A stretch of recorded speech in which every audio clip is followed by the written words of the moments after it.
Yo mga idol, kamusta? Sports Talk PH nga pala. Ang reaksyon ni Usyk, pag-usapan natin yan mga idol. Ngunit bago ang lahat ay huwag kakalimutang mag-subscribe at i-click ang notification bell button for more sports talk.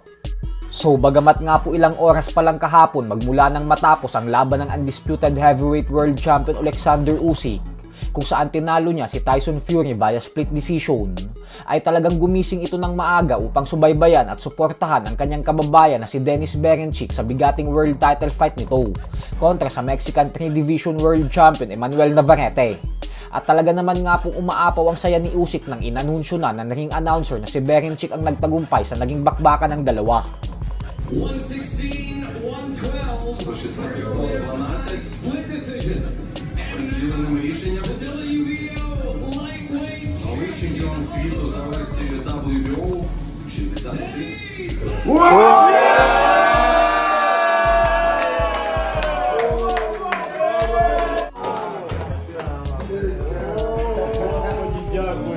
Дякую тобі ця слава, Боже.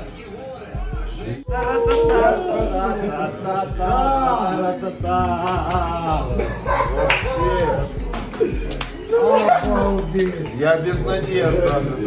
Madaming fans ang nakapansin na grabe yung mga gigil at determinasyon na ipinakita ng mga Ukrainian fighters.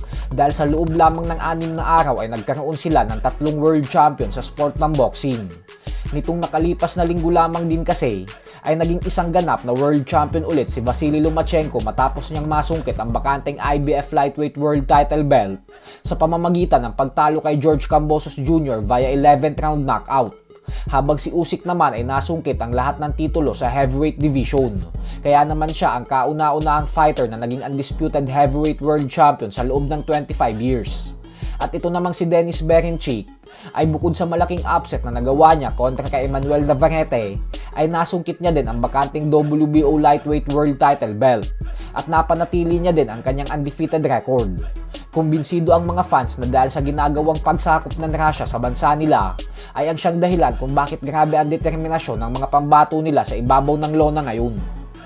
Sa kabilang banda naman mga idol ay kung napakagandang balita nga po para sa bansang Ukraine ang panalong nakamit ni Alexander Usyk, ay hindi nga po ito magandang balita para sa bansang Japan, partikular sa kanilang pambato na si undisputed super bantamweight world champion Japanese monster Naoya Inoue. Ito po ay dahil wala pa pong 2 linggo ang nakakalipas magmula ng tanghali ng The Ring Magazine si Inoue bilang #1 pound-for-pound king and best active fighter.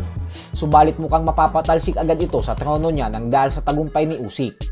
Inaasahan po kasi na maglalabas agad ng panibagong update ang The Ring Magazine sa lalong madaling panahon, kung saan gagawin ng #1 pound-for-pound king si Usyk, habang si Inoue naman ay bababa sa #2. Ibig sabihin po niyan ay hindi man lang tatagal ng 1 buwan ang kanyang paghahari sa boxing. Mismong si Terence Crawford ay sinabing sang-ayon umano siya na gawin #1 si Usyk dahil hindi daw talaga biro ang ginawa nitong pagtalo sa mga bigating fighters ng heavyweight division, lalo pat hindi naman daw talaga totoong heavyweight si Usyk. Kaya naman okay lang daw sa kanya na bumaba ang ranking niya upang mailagay lang si Usyk sa numero 1 pwesto. Panigurado naman na hindi matutuwa si Inoue sa balitang ito dahil kung atin pong matatandaan ay ilang linggo lang din siyang naging #1 pound-for-pound fighter sa The Ring Magazine nitong nakalipas na taon.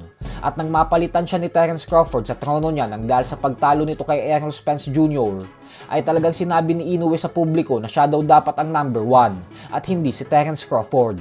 So hanggang dito na lang po muna tayo mga idol.